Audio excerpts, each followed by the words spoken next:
আজকে আমরা এসেছি কাঠালিকাটা খালপার নতুন ব্রিজে ঈদের দ্বিতীয় দিন ঘুরতে।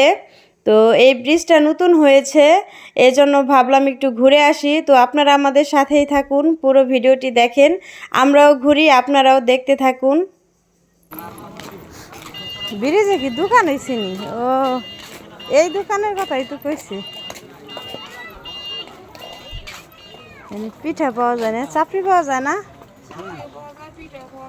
চাপড়ি আপনি বানান?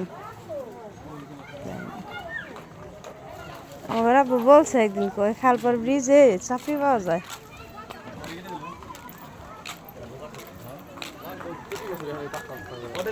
এরপরে ব্রিজে একটু ঘুরে ঘাড়ে এসে খাওয়ার জন্য চলে এসেছি।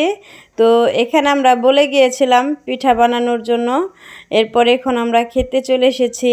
তো এখানে আজকে পিঠাও ট্রাই করব, সাথে চাপড়িও ট্রাই করব। তো ওনার ভর্তাটা নাকি খুবই মজা, এজন্য আরও আগ্রহ নিয়ে টেস্ট করতে চলে আসলাম। তো আমি টেস্ট করার পরে ভয়েসটা দিয়েছি। সত্যি ভর্তাটা খুবই মজা। আপনারা যদি আশেপাশে থেকে থাকেন অবশ্যই এসে ট্রাই করে দেখবেন। আর পিঠাগুলো দেখেন মাশাআল্লাহ অনেক সুন্দর ফুলকো ফুলকো হয়েছে। আর ভর্তাটা তো এক্সেলেন্ট ছিল। এখানে আপনার চিংড়ি শুটকির ভর্তা দিয়েছে, ধনেপাতা ভর্তা দিয়েছে এবং সাথে সরিষা বাটাও ছিল। তো তিনোটা আইটেম ভর্তা খুবই মজা, পিঠা দিয়ে তো দারুণ লেগেছে।